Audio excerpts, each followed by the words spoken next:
you doing? Very good. Hey, first, let me just say thank you so much for your patience in getting this all set up here between us. Oh, that's great. I know I'm a very difficult guy to pin down, and it was especially true over the last 6 weeks as I both finished that dive and took over the Explorers Club. And so those two things kind of added up to being difficult to schedule some time with. Yeah, that's really good. Thrilled to talk to you. Yeah, nice to meet you. Thanks for joining us. Of course, yeah, and of course, as you know, we follow each other now on Twitter and such, and so I also enjoy reading up on the other things that you guys are up to too. So it sounds like you guys have a really fun life. So thank you for joining us, Richard. Online, we've got myself, Ian, Gemma, and Richard Garriott, and you're very well known for going to space, going to the deepest part of the Mariana Trench. You've been to both polar caps, you've been to the North Pole, been to the South Pole, and also your history is come from the computer world, and you designed and was involved in the Ultima series platform in the 1980s. Yeah, so I've been busy. You certainly have been. You certainly have been, and we got to say, thank you very much, and a big welcome to you for joining us on the podcast today. So, for people who don't know you and will be learning about you for the first time, I'll find that quite hard that they won't know you. Can you tell us a little bit about who you are and Yeah, of course. Yeah, absolutely. It's funny. I have throughout my career, quote unquote, I've always had sort of these two parts of my passions. One was as a creator. Specifically, I feel really lucky. I found my way into becoming one of the very first ever creators of computer games. And frankly, that was just good luck to be at the right age at the right time at the beginning. But what made me appropriate potentially do that was my upbringing with an astronaut father and an artist mother that sort of sets you up to do high-tech art, and computer games are pretty much exactly high-tech art. So I sort of was the right person at the right place at the right time to get that start. Yeah. And but at the same time, also that kind of came out of my childhood was my passion for exploration. And my father, naturally, most people would call astronauts explorers, but so was my mother. My mother was actually the one that would take me out into the yard or into the woods, and we'd follow insects around on their daily life cycles of foraging and hunting and all the things that all these other bugs and critters in the forest would do.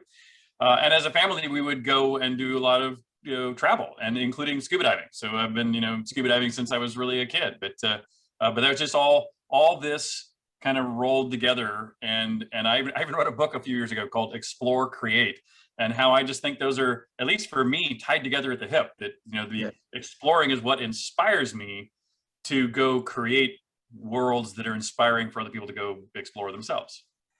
Yeah, and it inspires other people, doesn't it? When they can see a journey that somebody else has been on, and they can take bits of that to completely, Oh yeah, in fact, just last night for the Explorers Club, which I'm now the president of, I was doing a chat with an author who had written a book about the Virgin Galactic spaceship that is now launching. And so, of course, I was inspired by reading the book, and I really enjoyed interviewing him, about how he had such access to really hear the detailed stories of the test pilots that are opening up this new era of commercial space. So it's an exciting time to be for explorers, I think, in general. And just as you say, Gemma, it's exciting to be inspired by other people's stories of exploration. Yeah, well, and that gives the continuation on, doesn't it? You're leading it on with other people to then take the torch and go exploring more. Yeah, exactly right. And at least for me, I can, in addition to the family foundation I just mentioned, it was a book called Endurance, about a ship called Endurance, captained by Ernest Shackleton, or I should say led by explorer Ernest Shackleton, down in Antarctica. that when I read that story, I was like, wow, this is stuff I need to go do. You know, I need to go see these amazing things and somehow put myself in mortal danger, but survive. So with your scuba diving, do you have any preference for just kind of open water diving or wreck diving, diving with marine life, caves? Well, so wrecks are always interesting. In fact, for at least for me, you know, it's interesting. I've never dove in a cave of any significance. I mean, some in the reefs, some little short caves, but never true cenote or cave diving.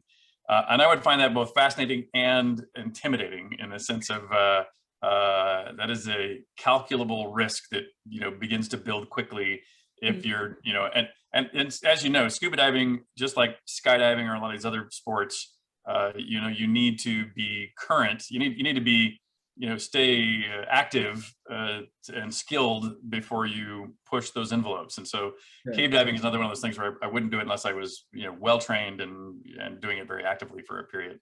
But I love wreck dives, which again comes with some hazards, but with the beauty of the exploration aspect. Yeah. I love reef dives with wildlife, or like we were talking about the manta rays. I've seen some whale sharks and other things on some of the big ocean creatures. But you know, I also, you know, it may seem weird, but I enjoy backyard pool dives with my kids and such, or when I was a kid. You know, I would do things, and you know, maybe you guys have done this. Maybe this is really common. It'll be interesting to see if you think this is common or not. But even before I was diving with tanks, I would take. We had a pool in the backyard when I was growing up. I would take a 5-gallon pickle bucket that had a handle on it. I'd add some regular 20-pound weights on the bottom of it so that you could sink it underwater with a bubble of air in it, and then I'd go down on the bottom of the pool and hold on to that handle, put a mask and a snorkel up into the bucket full of air above my head.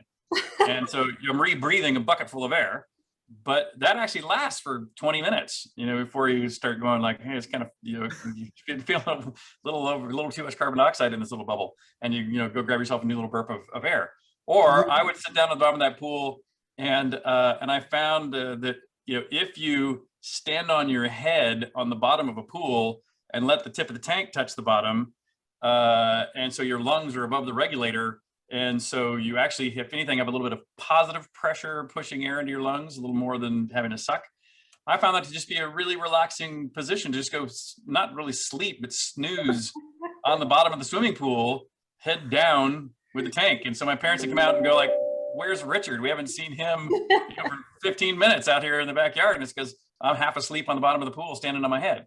Yeah. And so I would enjoy, you know, all of these aspects of diving, you know, just the sensation of being in the water and bubbles, much less what you could see. When I was a kid, I didn't even think about this literally until I was about to go on this deep submersible trip down to the bottom of the Mariana Trench, which is when I was probably preteen. I was really into Legos, but I was also into disassembling every piece of technology in the house, especially things with motors and things in them. And I built this. And this is my little Lego submarine that I built when I was a kid.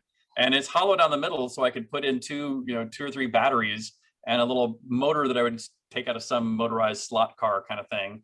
And I would handcraft a little plastic propeller to stick on the back of that motor. Yeah. And even when the batteries are wet, they still operate. And so this little submarine would drive around in my tub. And I loved it so much that I eventually glued it together. So this is super glued together. Is that your original Lego?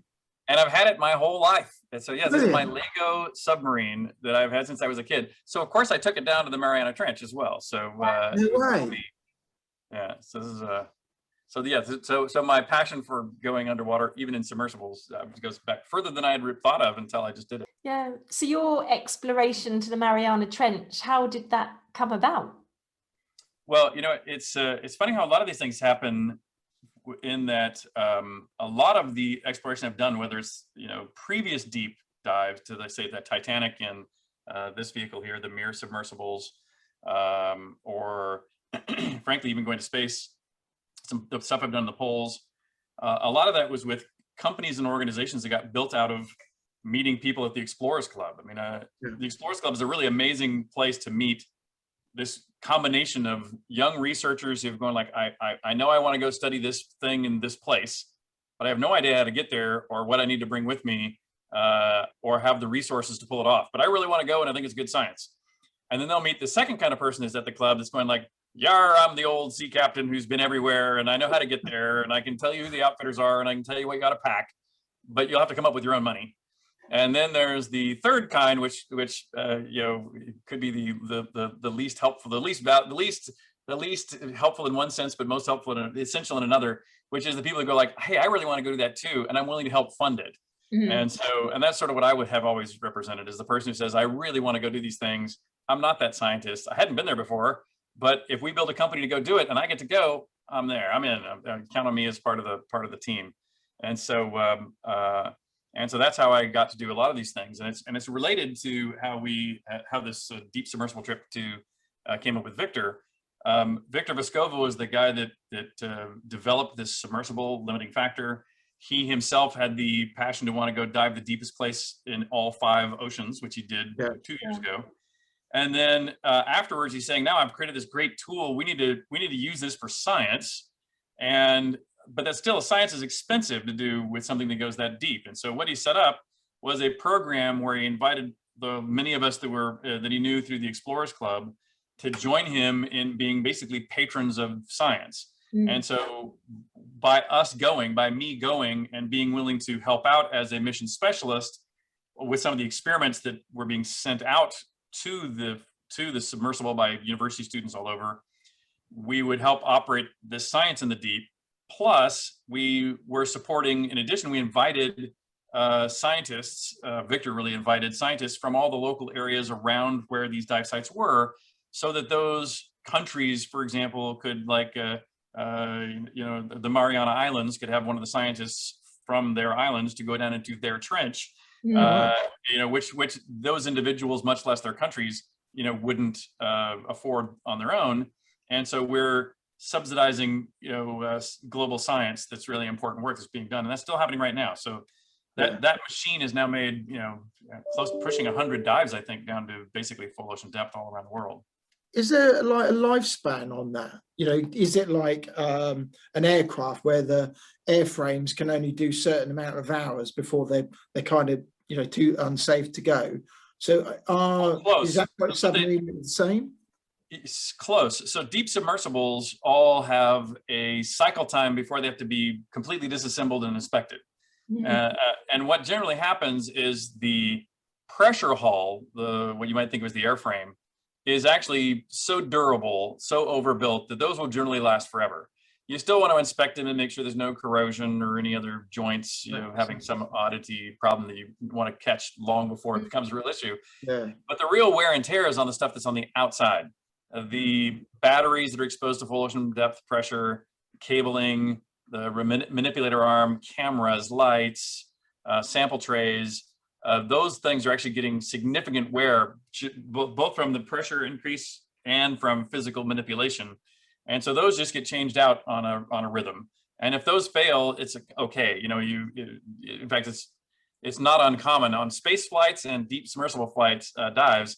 It's you know, not only not uncommon, I would say it's actually almost guaranteed that there will be some sort of malfunction with some of the equipment that's that's exposed to the pressure. But the essential things for survivability are way overbuilt. It's mind-boggling, really, isn't it? You know, how do you start designing and then making something that can stay in shape and, you know, support life down at those extreme pressures? You know, that trench is you went 36,200 feet, 10,929 meters.